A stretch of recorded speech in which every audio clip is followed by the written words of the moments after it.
Selamat datang di Kutukan Nusantara, tempat berkumpulnya kisah-kisah mistis yang mengerikan sekaligus pelajaran berharga tentang kehidupan.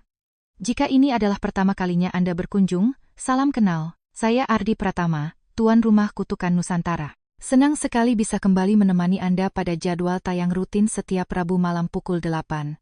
Bagi Anda yang sering mengikuti Kutukan Nusantara, tentu sudah mengetahui bahwa kami kerap mengangkat tema keluarga, kasih sayang antar anggota keluarga, dan hubungan darah sebagai dasar cerita-cerita horor yang syarat makna kehidupan. Karena seringkali, hal-hal yang paling dekat dengan kita justru menjadi hal yang paling sulit kita pahami. Terinspirasi dari tema hubungan saudara kandung, kisah yang akan saya ceritakan malam ini akan membawa kita pada tragedi yang sangat memilukan. Tokoh pertama dalam cerita ini adalah seorang pemuda bernama Rizal. Tahun itu Rizal berusia 24 tahun. Ia telah lulus dari sebuah universitas negeri di Yogyakarta dan kini bekerja di Surabaya. Seperti banyak anak muda Indonesia lainnya yang merantau, Rizal meninggalkan kampung halamannya di Kabupaten Ngawi, Jawa Timur, dengan impian besar. Ia ingin mendapatkan pendidikan yang lebih baik, membangun karier di kota besar, kemudian menikah, memiliki keluarga sendiri, dan menjalani kehidupan yang mapan. Namun kenyataannya tidak semudah yang dibayangkan. 2 tahun setelah lulus kuliah, Rizal masih belum mendapatkan pekerjaan yang benar-benar stabil. Keluarganya di kampung hidup sederhana. Setelah lulus, tentu ia tidak mungkin terus meminta uang kepada kedua orang tuanya yang sehari-hari hanya mengandalkan hasil bertani. Lulus kuliah tetapi belum mampu membantu keluarga sudah cukup membuatnya merasa bersalah. Sejak wisuda, Rizal berpindah-pindah pekerjaan. Apapun dikerjakannya selama menghasilkan uang untuk bertahan hidup, mulai dari menjadi staf administrasi, sales, hingga pekerjaan kontrak yang tidak memiliki kepastian masa depan. Tahun pertama dan tahun kedua setelah lulus masih bisa dimaklumi. Banyak orang mengatakan bahwa awal perjalanan karier memang sulit. Namun ketika memasuki tahun ketiga dan hidupnya tetap tidak menunjukkan perkembangan berarti, berbagai tekanan mulai bermunculan. Semangat yang dulu membara perlahan memudar. Beban hidup mulai terasa semakin berat, bukan hanya soal biaya makan, biaya kos, dan kebutuhan sehari-hari, tetapi juga tekanan dari lingkungan sekitar. Teman-teman seusianya mulai sukses. Ada yang sudah menjadi supervisor. Ada yang membeli mobil. Ada yang membangun rumah baru untuk orang tuanya di kampung. Setiap kali melihat pencapaian mereka, hati Rizal terasa semakin sesak. Dulu mereka belajar di kelas yang sama. Memulai dari titik yang hampir sama. Namun kini hidup mereka jauh berbeda. Orang lain terlihat melesat tinggi, sementara dirinya masih berjalan di tempat. Karena itulah, setiap kali merasa lelah dan putus asa, Rizal justru enggan pulang kampung. Ia takut mendengar komentar tetangga. Takut dibanding-bandingkan oleh kerabat. Takut menghadapi pertanyaan yang sebenarnya sederhana tetapi terasa begitu menyakitkan. Sekarang kerja di mana? Gajinya berapa? Kapan bisa bantu orang tua? Lambat laun Rizal mulai merasa dirinya gagal. Merasa tidak berguna, merasa tidak mampu memenuhi harapan keluarga. Dan perasaan seperti itu sebenarnya bukan hanya dialami oleh Rizal.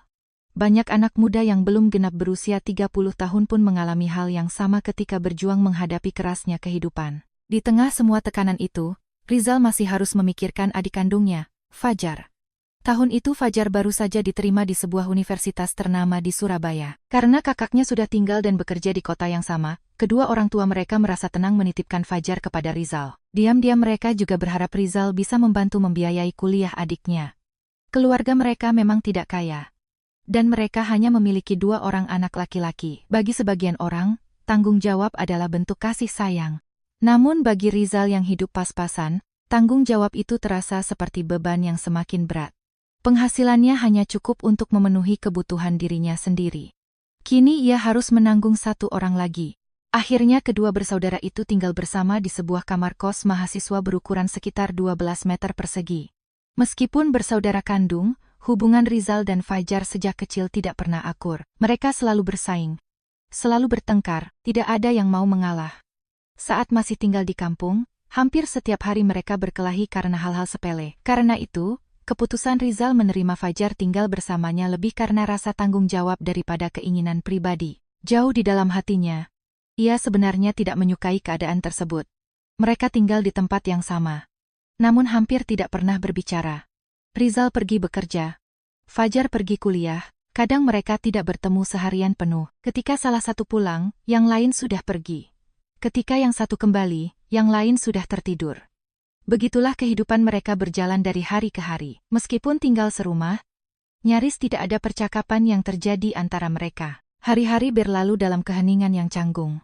Jika membahas soal kepribadian, Fajar adalah tipikal mahasiswa yang cerdas, cepat tanggap, dan pandai berbicara. Ia mudah bergaul dan selalu memiliki solusi ketika menghadapi masalah. Sebaliknya, Rizal adalah orang yang pendiam. Ia jarang mengungkapkan isi hatinya dan lebih suka memendam segala sesuatu sendirian. Kehidupan mereka terus berjalan seperti itu hingga Fajar memasuki tahun ketiga kuliah. Pada saat yang sama, keadaan mulai berubah. Setelah bertahun-tahun berpindah pekerjaan, Rizal akhirnya mendapatkan pekerjaan tetap di sebuah perusahaan logistik di Surabaya. Gajinya memang tidak terlalu besar, tetapi perusahaan tersebut memberikan berbagai tunjangan dan peluang promosi yang cukup baik. Sementara itu, Fajar yang masih kuliah ternyata berkembang jauh lebih cepat daripada yang diperkirakan siapapun. Karena kecerdasannya, ia berhasil diterima sebagai programmer paruh waktu di sebuah perusahaan perangkat lunak asing yang memiliki kantor cabang di Surabaya. Meski masih berstatus mahasiswa, penghasilannya sudah cukup besar. Ia mampu membayar biaya kuliahnya sendiri, membiayai kebutuhan hidup sehari-hari. Bahkan secara rutin mengirim uang ke kampung untuk membantu kedua orang tuanya. Tak perlu dikatakan lagi betapa bangganya ayah dan ibu mereka. Setiap kali menelepon, nama Fajar selalu disebut-sebut. Fajar pintar sekali. Fajar anak yang bertanggung jawab. Fajar benar-benar membanggakan keluarga. Tanpa sadar, Rizal selalu tersingkir dari percakapan-percakapan itu. Ketika pulang kampung saat Lebaran, para kerabat pun melakukan hal yang sama. Mereka memuji Fajar tanpa henti, lalu membandingkannya dengan Rizal. Adiknya masih kuliah tapi sudah menghasilkan banyak uang. Kakaknya sudah kerja bertahun-tahun kok masih begitu-begitu saja? Harusnya sebagai kakak memberi contoh yang baik. Rizal hanya diam. Ia tidak pernah membantah. Tidak pernah menunjukkan rasa kesalnya. Namun di dalam hatinya, perlahan tumbuh sesuatu yang berbahaya. Rasa iri, rasa dengki, dan rasa rendah diri yang semakin hari semakin besar. Sekitar 6 bulan setelah bekerja di perusahaan baru, musibah kembali menimpa Rizal. Suatu hari ia dituduh melakukan kesalahan serius dalam sebuah proyek, kesalahan yang sebenarnya dilakukan oleh rekan kerjanya sendiri. Namun karena berbagai alasan, seluruh tanggung jawab justru dibebankan kepadanya. Akibatnya, Rizal kehilangan pekerjaannya. Lebih buruk lagi, ia diwajibkan membayar ganti rugi kepada perusahaan sebesar hampir 30 juta rupiah. Seluruh tabungan yang ia kumpulkan selama bertahun-tahun habis begitu saja. Tidak cukup sampai di situ. Ia masih harus meminjam uang dari Fajar untuk melunasi sisa kewajibannya. Fajar tanpa banyak bertanya langsung membantu. Bagaimanapun juga, Rizal adalah kakaknya. Setelah urusan ganti rugi selesai, masalah baru muncul. Rizal harus mencari pekerjaan lagi. Ia mengirim lamaran ke berbagai perusahaan besar. Namun satu demi satu ditolak, catatan buruk dari perusahaan sebelumnya membuat namanya masuk daftar yang tidak disukai banyak perekrut. Kesempatan mendapatkan pekerjaan bagus semakin kecil. Selama 3 bulan berturut-turut Rizal menganggur. Semua biaya kos, listrik, air, dan kebutuhan sehari-hari ditanggung oleh Fajar. Saat itu Fajar sudah berada di tahun terakhir kuliah dan hampir lulus. Masa depannya terlihat cerah. Sedangkan Rizal justru semakin tenggelam dalam keputusasaan. Awalnya ia benar-benar berusaha mencari pekerjaan. Namun lama-kelamaan ia mulai menyerah. Setiap hari hanya berada di kamar, bermain game, tidur, keluar minum-minum bersama teman, lalu kembali ke kos. Sebenarnya bukan karena tidak ada pekerjaan sama sekali. Masalahnya, Rizal terlalu gengsi. Ia hanya mau melamar ke perusahaan-perusahaan besar. Padahal peluang diterimanya hampir tidak ada. Perusahaan kecil yang membuka lowongan tidak pernah ia lirik. Setiap penolakan menjadi alasan baru untuk bermalas-malasan. Dan semakin lama, seluruh beban hidup jatuh ke pundak Fajar. Bahkan untuk kebutuhan pribadi seperti nongkrong atau membeli rokok, Rizal mulai meminta uang kepada adiknya. Anehnya, Fajar masih berusaha memahami keadaan kakaknya. Ia percaya Rizal sedang mengalami masa sulit. Ketika melihat Rizal pergi minum bersama teman-temannya, Fajar tidak marah. Ia hanya berpikir bahwa kakaknya sedang mencari hiburan untuk mengurangi stres. Karena itu, selama hampir 1 tahun penuh, Fajar terus membantu tanpa banyak mengeluh. Namun kesabaran setiap orang pasti memiliki batas. Semakin lama Rizal semakin keterlaluan. Ia mulai meminta uang secara terang-terangan. Kadang bahkan mengambil uang dari dompet Fajar tanpa izin. Tentu saja hal itu tidak bisa diterima. Meskipun mereka saudara kandung. Fajar mulai menunjukkan ketidaksenangannya. Ia berhenti memberi uang. Dompetnya selalu dibawa kemanapun pergi. Tidak pernah lagi diletakkan sembarangan di kamar. Saat menyadari perubahan sikap adiknya, Rizal justru semakin marah. Rasa iri yang selama ini dipendam akhirnya meledak. Suatu malam, pertengkaran besar pun terjadi. Rizal berdiri sambil menunjuk wajah Fajar. Mentang sekarang kamu punya uang, kamu sudah tidak menghormati kakakmu lagi, ya? Memang aku tidak berguna, memang aku gagal. Tapi jangan sok hebat hanya karena punya sedikit uang. Kalau memang meremehkanku, bilang saja terus terang. Orang seperti kamu cepat atau lambat pasti kena balasannya. Fajar yang sejak awal juga memiliki sifat keras kepala langsung membalas. Yang seharusnya malu itu kakak. Sejak bekerja sampai sekarang, apa yang sudah kakak lakukan untuk membantu ayah dan ibu? Mereka bekerja keras di kampung demi menyekolahkan kakak. Tapi sekarang kakak hanya bermain game, minum, dan hidup dari uang orang lain. Kalau terus begini, lebih baik kakak bercermin dulu sebelum menyalahkan orang lain. Pertengkaran itu menjadi semakin panas, tidak ada yang mau mengalah. Tidak ada yang mau meminta maaf. Malam itu menjadi malam terakhir mereka tinggal bersama sebagai saudara. Karena keesokan harinya, Rizal mengemasi seluruh barang miliknya dan pergi meninggalkan kamar kos. Dan sejak hari itulah, tidak seorang pun lagi melihat Rizal. Pada awalnya, baik Fajar maupun kedua orang tuanya mengira Rizal hanya pergi untuk menenangkan diri. Mereka menganggap pertengkaran itu hanyalah konflik biasa antara saudara kandung. Mungkin Rizal akan menginap di rumah teman selama beberapa hari. Mungkin ia akan mencari kos baru. Atau mungkin hanya membutuhkan waktu untuk meredakan emosinya. Namun beberapa hari berlalu tanpa kabar. Teleponnya tidak aktif. Pesan-pesan yang dikirim tidak pernah dibalas. Tidak ada seorang pun yang berhasil menghubunginya. Seminggu kemudian, kekhawatiran mulai muncul. Ibu mereka yang berada di Ngawi terus-menerus menelepon Fajar. Sudah ada kabar dari kakakmu? Dia baik-baik saja kan? Jangan terjadi sesuatu. Awalnya Fajar masih menjawab dengan tenang. Namun semakin lama, hatinya juga mulai gelisah. Meskipun hubungan mereka tidak harmonis, Rizal tetaplah kakaknya. Dan seburuk apapun pertengkaran yang terjadi, rasanya tidak masuk akal jika seseorang menghilang tanpa jejak seperti itu. Atas permintaan kedua orang tuanya, Fajar mulai mencari keberadaan Rizal. Ia menghubungi teman-teman lama kakaknya, mendatangi tempat nongkrong yang biasa dikunjungi Rizal, menghubungi mantan rekan kerjanya, bahkan mendatangi beberapa perusahaan tempat Rizal pernah melamar kerja. Namun hasilnya nihil. Tidak ada satupun yang mengetahui keberadaan Rizal, seolah-olah pria itu lenyap begitu saja dari muka bumi. Situasi tersebut membuat Fajar semakin tidak tenang. Karena jika Rizal sengaja pergi, setidaknya pasti ada seseorang yang mengetahui keberadaannya.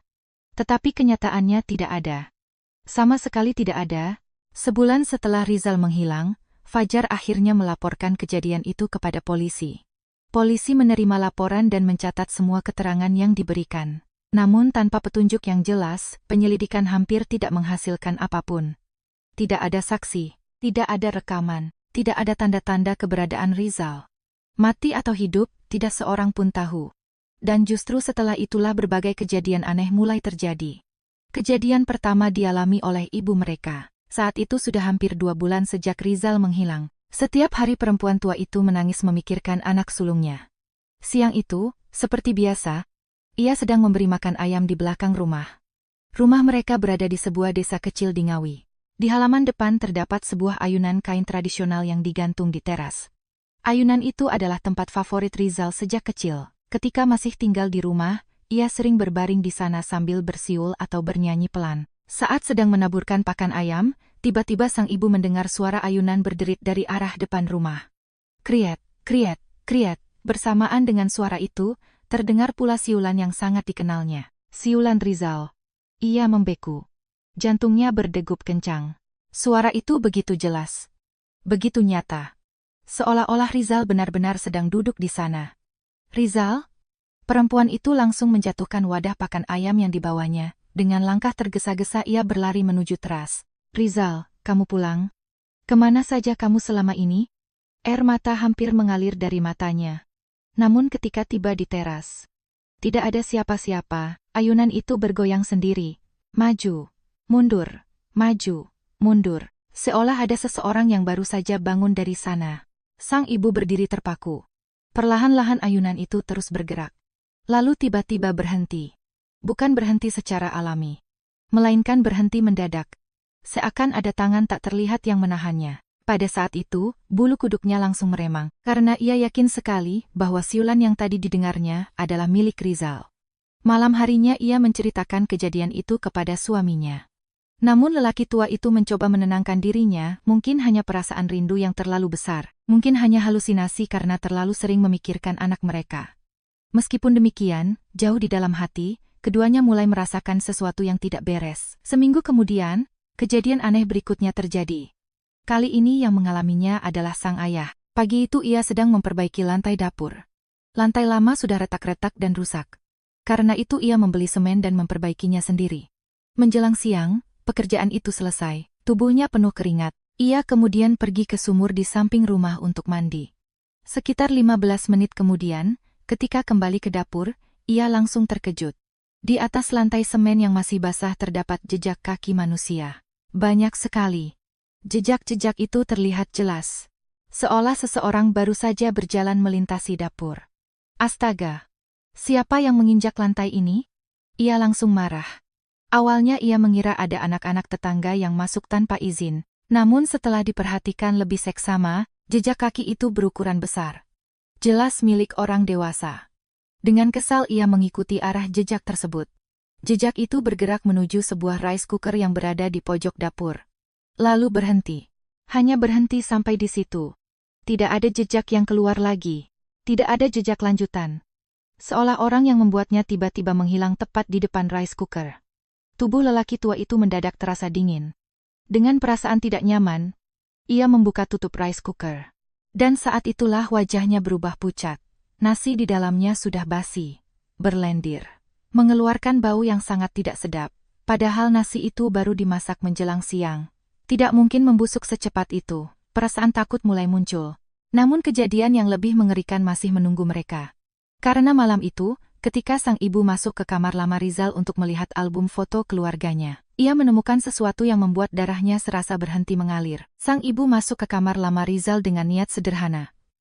Ia hanya ingin melihat album foto keluarga. Saat rindu kepada anak sulungnya menjadi terlalu berat untuk ditanggung, ia sering membuka album-album lama dan mengenang masa kecil kedua putranya. Namun ketika ia menyalakan lampu kamar, tubuhnya langsung membeku. Di lantai kamar terdapat banyak sekali jejak kaki berwarna hitam. Jejak-jejak itu tampak kotor, seolah seseorang berjalan masuk dengan kaki penuh lumpur. Pak! Dengan suara gemetar, ia memanggil suaminya. Tak lama kemudian sang ayah datang. Begitu melihat lantai kamar, wajahnya langsung pucat, karena ia mengenali jejak kaki tersebut. Jejak yang sama, jejak yang muncul di lantai dapur beberapa hari sebelumnya. Bedanya, kali ini jumlahnya jauh lebih banyak. Jejak-jejak itu memenuhi hampir seluruh ruangan. Seolah seseorang mondar-mandir di dalam kamar selama berjam-jam. Padahal sejak Rizal menghilang, tidak ada seorang pun yang menggunakan kamar itu. Yang membuat mereka semakin ketakutan adalah arah jejak tersebut. Jejak kaki itu mengarah tepat ke tempat tidur lama Rizal. Dan berakhir di sana. Sama seperti sebelumnya. Tidak ada jejak yang keluar. Seakan pemilik jejak itu berjalan masuk ke kamar lalu menghilang begitu saja. Malam itu kedua orang tua tersebut tidak bisa tidur.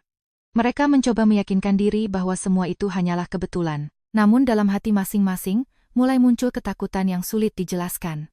Sementara itu, di Surabaya, Fajar sama sekali tidak mengetahui kejadian-kejadian aneh yang dialami kedua orang tuanya. Ia masih menjalani kehidupan seperti biasa. Kuliah telah selesai. Ia resmi bekerja penuh waktu di perusahaan perangkat lunak tempatnya magang selama ini. Gajinya meningkat drastis. Masa depannya terlihat sangat cerah. Meskipun demikian, hilangnya Rizal tetap menjadi beban yang menghantui pikirannya. Hampir setiap hari ia mencoba mencari informasi baru. Namun hasilnya tetap sama. Tidak ada kabar. Tidak ada petunjuk. Tidak ada jawaban. Kamar kos yang dulu mereka tinggali bersama kini hanya dihuni oleh Fajar seorang diri. Barang-barang milik Rizal sebagian besar masih berada di sana, termasuk komputer gaming yang dulu sangat disayanginya. Karena hubungan mereka memang tidak dekat, Fajar hampir tidak pernah menyentuh komputer itu. Semuanya tetap dibiarkan seperti semula. Hingga suatu malam. Malam yang menjadi awal dari mimpi buruk yang sesungguhnya. Hari itu Fajar pulang larut setelah menghadiri acara makan malam bersama rekan-rekan kantornya. Jam sudah menunjukkan lebih dari pukul 11 malam. Lorong kos terlihat sepi. Sebagian besar penghuni sudah tidur. Ketika sampai di depan pintu kamar, Fajar mulai mencari kunci di saku celananya. Saat itulah ia mendengar sesuatu dari dalam kamar. Tak, tak, tak. Suara ketikan keyboard, pelan, namun sangat jelas. Bersamaan dengan itu terdengar pula suara musik dari sebuah permainan komputer. Suara yang sangat dikenalnya. Game favorit Rizal. Fajar terdiam. Jantungnya langsung berdebar. Pikiran pertama yang muncul adalah satu kemungkinan. Rizal telah kembali. Tanpa membuang waktu, ia segera membuka pintu. Klik, pintu terbuka. Ruangan tampak gelap. Tidak ada siapa-siapa. Namun komputer milik Rizal menyala. Monitor memancarkan cahaya kebiruan. Di layar terlihat permainan yang biasa dimainkan kakaknya masih terbuka. Fajar berdiri terpaku. Beberapa detik sebelumnya ia jelas mendengar suara keyboard digunakan seseorang. Tetapi kini kamar kosong. Tidak ada orang, tidak ada gerakan, tidak ada suara. Hanya layar komputer yang menyala di tengah kegelapan. Karena sudah terlalu malam, Fajar menganggap mungkin ada kesalahan teknis. Ia mematikan komputer tersebut. Lalu bersiap tidur. Namun ketika hendak mengunci pintu kamar dari dalam, tiba-tiba sebuah pemikiran muncul di benaknya. Pemikiran yang membuat seluruh tubuhnya langsung merinding. Saat datang tadi, pintu kamar terkunci dari luar. Ia sendiri yang membukanya menggunakan kunci. Kalau memang ada orang di dalam yang memainkan komputer, bagaimana mungkin pintu bisa terkunci dari luar? Fajar berdiri mematung. Perlahan rasa dingin menjalar dari tengkuk ke seluruh tubuhnya. Malam itu ia hampir tidak bisa tidur. Keesokan harinya tidak terjadi apa-apa. Begitu juga hari berikutnya. Namun tepat pada pukul 11 malam, komputer itu kembali menyala sendiri. Monitor hidup. Game terbuka. Dan dari dalam kamar terdengar suara ketikan keyboard. Tak, tak, tak, tak. Seolah seseorang sedang bermain. Awalnya Fajar mencoba mencari penjelasan logis. Mungkin ada masalah listrik. Mungkin komputer rusak. Mungkin sistemnya mengalami gangguan. Namun semakin lama, kejadian tersebut semakin sulit dijelaskan. Karena komputer itu hanya menyala pada waktu yang sama, pukul 11 malam. Tidak pernah lebih awal. Tidak pernah lebih lambat. Dan setiap kali menyala, game yang dimainkan selalu game favorit Rizal. Mimpi buruk itu baru saja dimulai. Karena setelah kejadian komputer menyala sendiri, berbagai fenomena mengerikan mulai muncul satu demi satu di sekeliling Fajar. Dan semuanya selalu berkaitan dengan Rizal. Sejak malam ketika komputer Rizal mulai menyala sendiri, kehidupan Fajar perlahan berubah menjadi mimpi buruk yang tidak berkesudahan. Awalnya hanya komputer. Namun lama-kelamaan muncul kejadian-kejadian lain yang jauh lebih aneh. Suatu pagi, Fajar hendak berangkat kerja seperti biasa. Ia mendorong sepeda motornya keluar dari kamar kos. Baru beberapa langkah, roda depan motornya menabrak sesuatu yang keras. Bruk! Fajar mengerutkan kening. Ia menurunkan standar motor lalu membungkuk untuk melihat benda yang menghalangi jalannya. Dan saat itulah ia terkejut. Di depan pintu kamar terdapat 2 buah dumbbell besi, beban olahraga milik Rizal. Fajar mengenali benda itu dengan sangat baik. Dulu setiap pagi Rizal selalu menggunakannya untuk berolahraga. Sejak kakaknya menghilang, dumbbell tersebut tersimpan di pojok kamar dan tidak pernah disentuh lagi. Namun entah bagaimana, pagi itu kedua dumbbell tersebut tergeletak tepat di depan pintu. Fajar yakin ia tidak memindahkannya. Tidak ada orang lain yang memiliki akses ke kamarnya. Lalu siapa yang meletakkannya di sana? Pertanyaan itu belum sempat terjawab ketika keanehan lain mulai terjadi. Di dapur kecil kos mereka, makanan sering basi secara tidak wajar. Namun yang aneh, hanya satu jenis makanan yang selalu mengalami hal tersebut. Kangkung. Apapun bentuk masakannya, kangkung tumis, kangkung rebus, pecel kangkung. Selalu basi dalam hitungan jam. Sementara makanan lain tetap normal. Padahal kangkung adalah makanan favorit Rizal semasa hidupnya. Awalnya Fajar tidak terlalu memikirkannya. Tetapi setelah kejadian serupa terulang berkali-kali, ia mulai merasa tidak nyaman. Semua kejadian aneh seolah selalu mengarah kepada satu orang, Rizal, dan semuanya menjadi semakin mengerikan ketika suatu hari pacar Fajar datang berkunjung. Namanya Ayu. Mereka sudah berpacaran hampir 2 tahun. Hubungan mereka cukup serius. Bahkan kedua keluarga sudah saling mengenal. Ayu juga pernah beberapa kali bertemu dengan Rizal ketika kakak beradik itu masih tinggal bersama. Hari itu kebetulan mereka berdua sama-sama libur. Karena jarang memiliki waktu luang bersamaan, Ayu memutuskan datang ke kos untuk memasak makan siang bersama Fajar. Saat itu Fajar keluar membeli minuman di warung dekat gang. Ayu sendirian di dapur kecil yang berada tepat di samping jendela. Ia sedang mengaduk masakan ketika tiba-tiba merasakan sesuatu yang aneh. Ada sensasi dingin menyentuh tengkuknya. Sangat dingin. Seolah embusan udara dari lemari pendingin.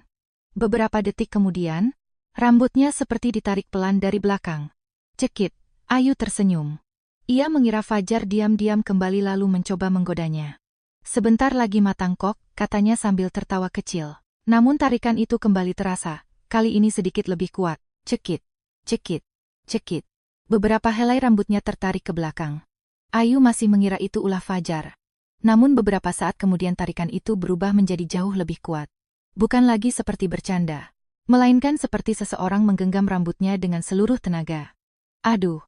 Tubuh Ayu bahkan terdorong mundur beberapa langkah. Rasa kesal mulai muncul. Dengan cepat ia membalikkan badan. Fajar, kamu ini kalimatnya terhenti, tubuhnya membeku. Matanya membelalak. Di belakangnya tidak ada Fajar. Yang ia lihat adalah sebuah tangan pucat. Sangat pucat. Kulitnya putih kebiruan seperti mayat. Kuku-kukunya panjang dan hitam, tangan itu perlahan menarik diri ke arah jendela. Ayu tidak mampu bergerak. Ia hanya bisa menatap dengan tubuh gemetar. Tangan tersebut terus mundur. Mundur. Mundur. Lalu menghilang di balik kusen jendela. Belum sempat ia bernapas lega, sesuatu yang jauh lebih mengerikan muncul. Perlahan-lahan sebuah kepala manusia naik dari bawah jendela. Awalnya hanya sepasang mata. Mata hitam pekat. Tidak memiliki bagian putih sama sekali. Lalu hidung. Kemudian mulut. Wajah itu semakin jelas. Dan ketika seluruh wajahnya terlihat sempurna, darah Ayu serasa berhenti mengalir. Karena ia mengenali orang tersebut. Itu adalah Rizal. Namun bukan Rizal yang dulu dikenalnya. Wajah itu putih pucat seperti mayat. Bibirnya robek, darah hitam mengalir keluar dari mulutnya. Ia tersenyum lebar. Senyum yang mustahil dimiliki manusia hidup. Dari rongga mulutnya terus mengalir cairan merah pekat seperti darah segar. Makhluk itu menatap Ayu tanpa berkedip. Kemudian tersenyum semakin lebar. Ayu menjerit histeris. Ada hantu. Ada hantu. Tak lama kemudian tubuhnya lemas. Pandangan matanya menggelap, dan ia pingsan tepat di lantai dapur. Sekitar 10 menit kemudian Fajar kembali. Ia membawa beberapa botol minuman dan camilan. Begitu membuka pintu, ia langsung terkejut. Ayu terbaring tak sadarkan diri di lantai. Masakan di atas kompor gosong. Asap memenuhi ruangan. Dengan panik ia segera menolong kekasihnya. Setelah sadar, Ayu menceritakan semua yang dilihatnya, mulai dari rambut yang ditarik, tangan pucat di belakangnya, hingga wajah mengerikan Rizal yang muncul di jendela. Namun Fajar hanya diam. Ia tidak tahu harus menjelaskan apa.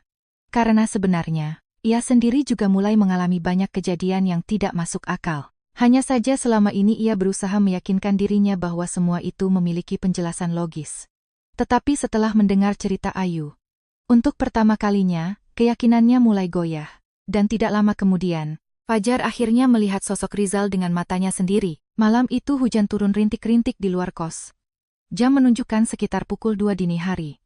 Fajar sedang tidur sendirian di kamarnya. Sudah beberapa minggu ia hidup dalam ketakutan akibat berbagai kejadian aneh yang terus bermunculan. Namun rasa lelah membuatnya tetap tertidur pulas. Entah sudah berapa lama ia terlelap ketika tiba-tiba ia merasakan sesuatu. Seseorang seperti sedang meniup telinga kirinya. Angin dingin menyapu daun telinganya. Bersamaan dengan itu terdengar suara pelan. Sangat pelan. Namun jelas. Fajar. Fajar. Suara itu memanggil namanya. Fajar yang masih setengah sadar mengerutkan kening. Ia mencoba membuka mata. Pandangannya masih kabur. Tubuhnya terasa berat. Saat itulah ia menyadari ada seseorang yang sedang berjongkok tepat di samping kepalanya. Jaraknya sangat dekat. Hanya terhalang kelambu tipis yang dipasang mengelilingi tempat tidurnya. Awalnya Fajar mengira itu pencuri, karena bentuk tubuh tersebut terlihat seperti manusia. Ia berusaha bangkit, namun tiba-tiba tubuhnya membeku. Ia tidak bisa bergerak, sama sekali tidak bisa. Tangannya tidak dapat diangkat, kakinya tidak dapat digerakkan, mulutnya juga tidak mampu mengeluarkan suara. Yang bisa dilakukan hanya melihat. Jantungnya mulai berdetak semakin cepat. Dalam hati ia berteriak panik. Siapa itu? Siapa yang ada di sana? Sosok itu perlahan mengangkat kepala, seakan mendengar pertanyaan yang tidak terucapkan. Lalu dengan gerakan lambat, ia merangkak mendekati kelambu. Wajahnya semakin dekat, hingga hampir menempel pada wajah Fajar. Kemudian terdengar suara berat yang menggetarkan seluruh ruangan, suara yang tidak terdengar seperti manusia hidup. Aku ini. Hahaha, aku kakakmu. Suara itu berubah menjadi tawa yang mengerikan. Tidak kenal lagi? Aku Rizal. Tubuh Fajar langsung membeku oleh ketakutan. Matanya kini mulai terbiasa dengan kegelapan, dan perlahan ia bisa melihat wajah sosok itu dengan jelas. Wajah pucat, bibir robek, kulit putih seperti mayat, darah hitam mengering di sekitar mulut. Kedua matanya hitam pekat tanpa bola mata putih, senyumnya terbuka lebar hingga hampir mencapai telinga. Tidak ada keraguan lagi. Itu adalah Rizal. Atau setidaknya sesuatu yang menyerupai Rizal.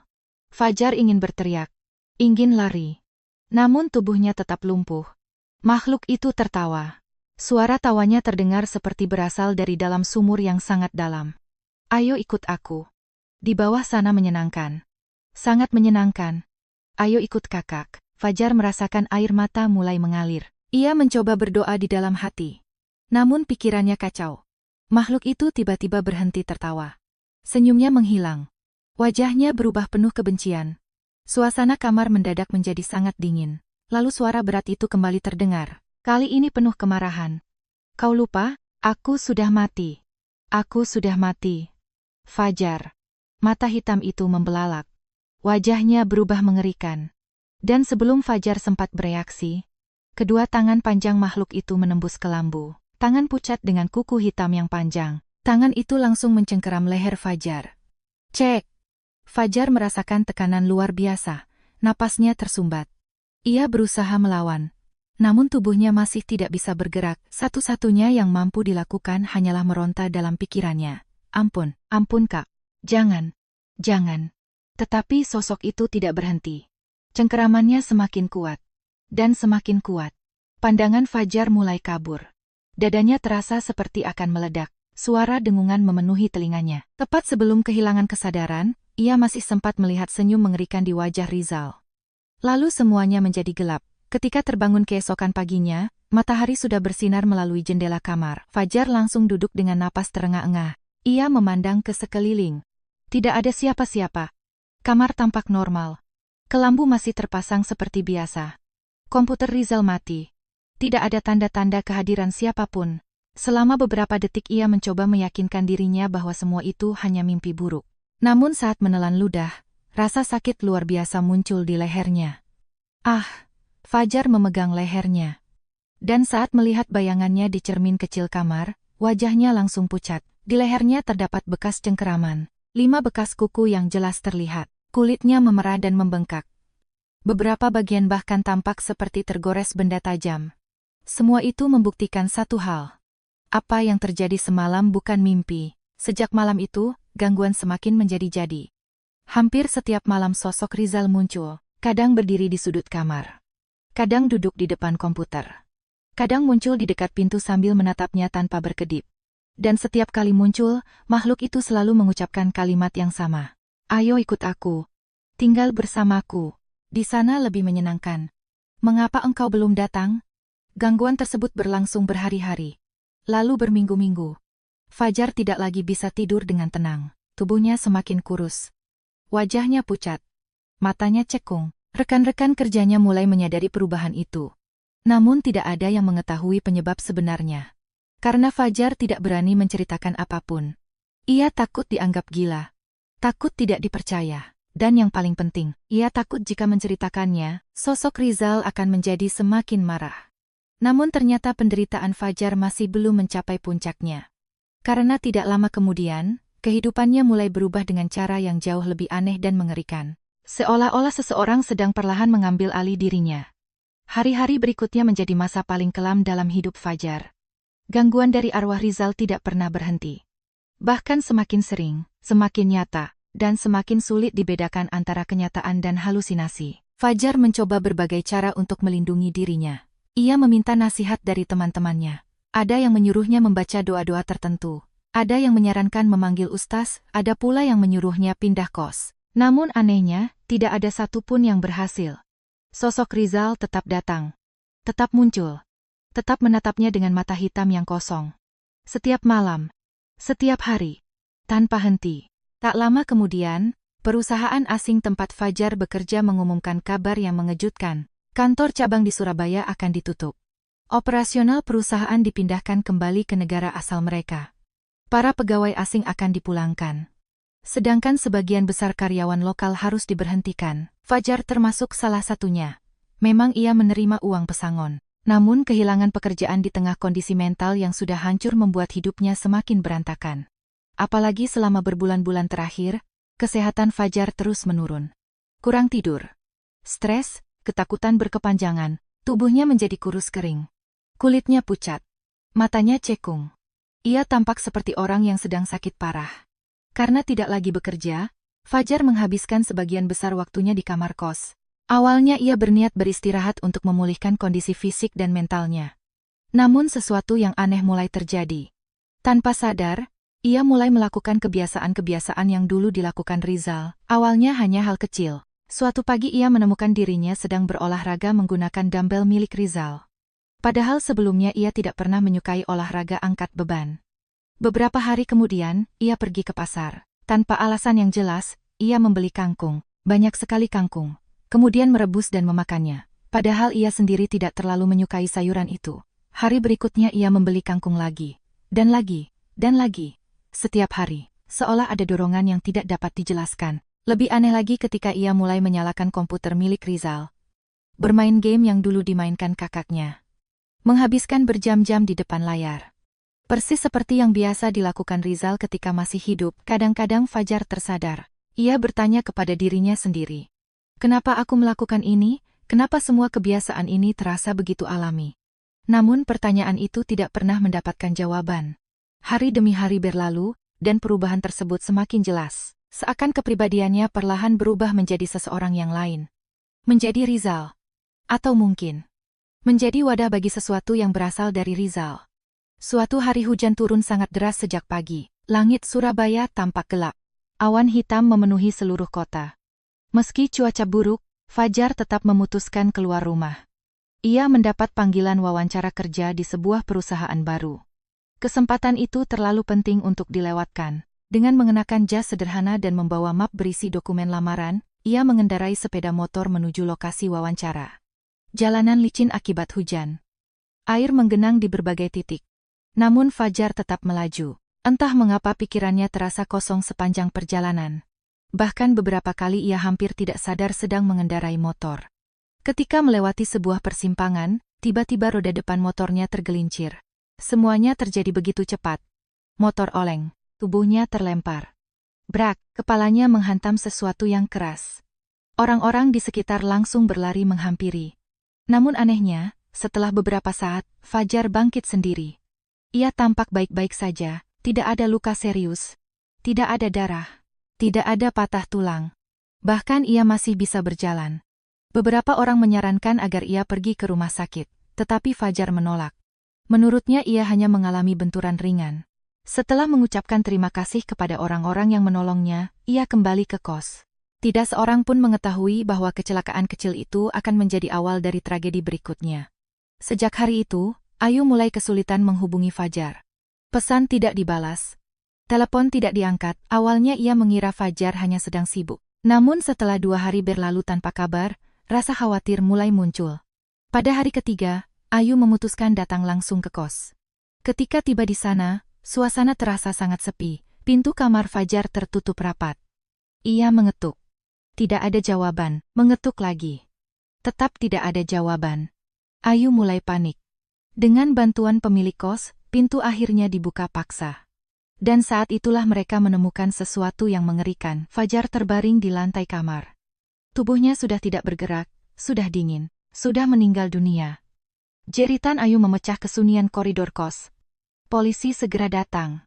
Jenazah dibawa untuk diperiksa. Setelah dilakukan penyelidikan dan autopsi, dokter menyimpulkan bahwa Fajar meninggal akibat pendarahan otak. Kemungkinan besar benturan saat kecelakaan beberapa hari sebelumnya menyebabkan perdarahan internal. Karena tidak menyadari kondisi tersebut, ia tidak pernah berobat. dan akhirnya meninggal sendirian di dalam kamar kosnya. Namun, kisah ini belum berakhir. Karena kematian Fajar hanyalah satu bagian dari rahasia besar yang selama ini tersembunyi.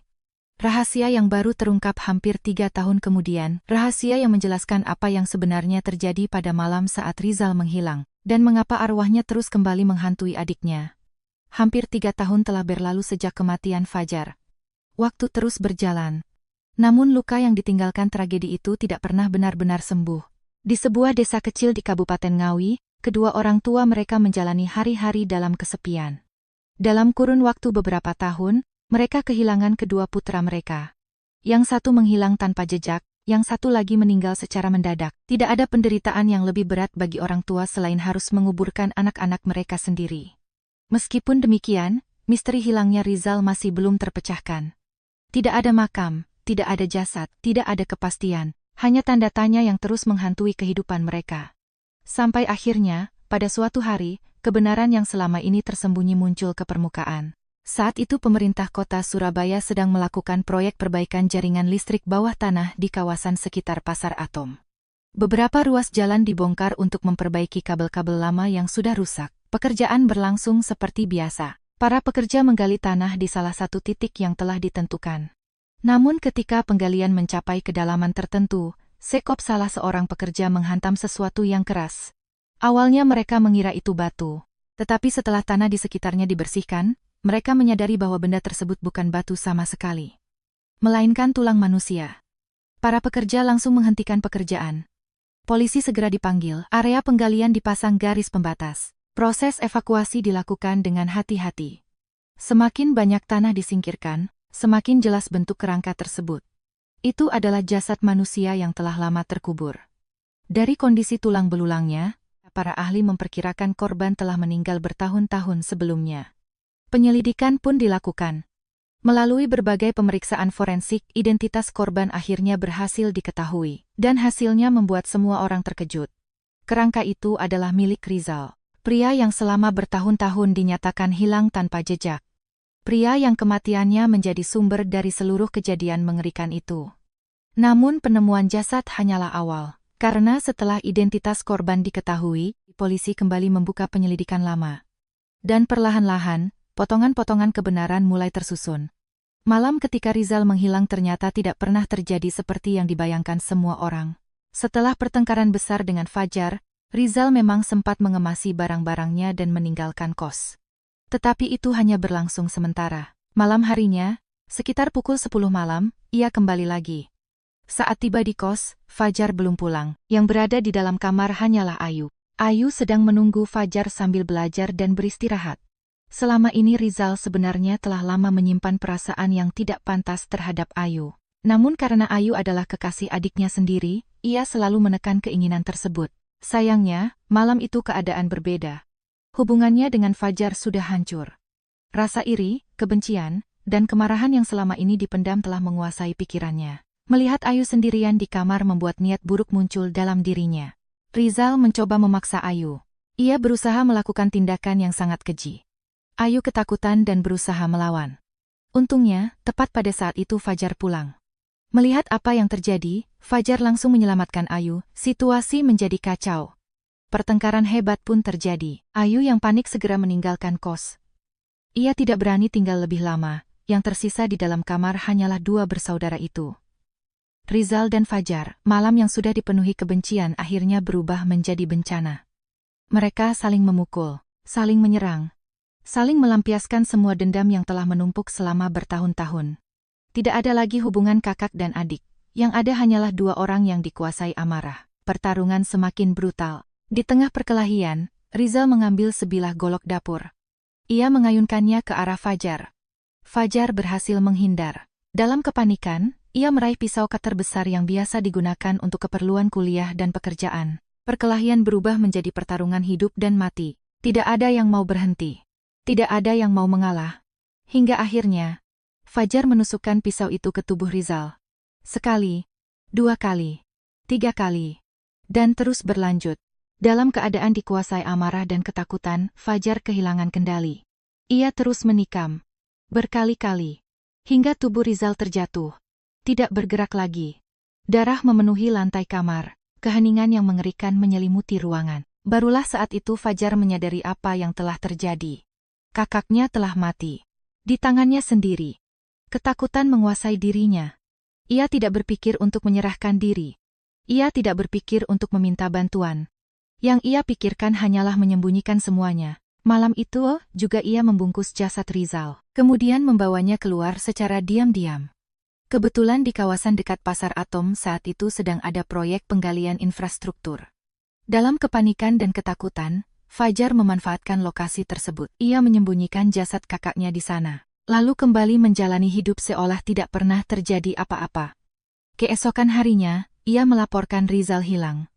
Dan selama bertahun-tahun, rahasia itu berhasil disembunyikan. Tetapi ada satu hal yang tidak pernah bisa ia sembunyikan. Rasa bersalah. Karena itulah ketika arwah Rizal mulai muncul, Fajar tidak pernah berani menceritakan kebenaran kepada siapapun. Tidak kepada polisi. Tidak kepada orang tuanya. Tidak kepada Ayu. Ia menanggung semuanya sendirian. Malam demi malam. Hingga akhirnya kematian menjemput dirinya sendiri. Tidak ada yang tahu apakah kematian Fajar benar-benar murni akibat pendarahan otak. Ataukah ada campur tangan sesuatu yang lain. Sesuatu yang datang dari dunia arwah.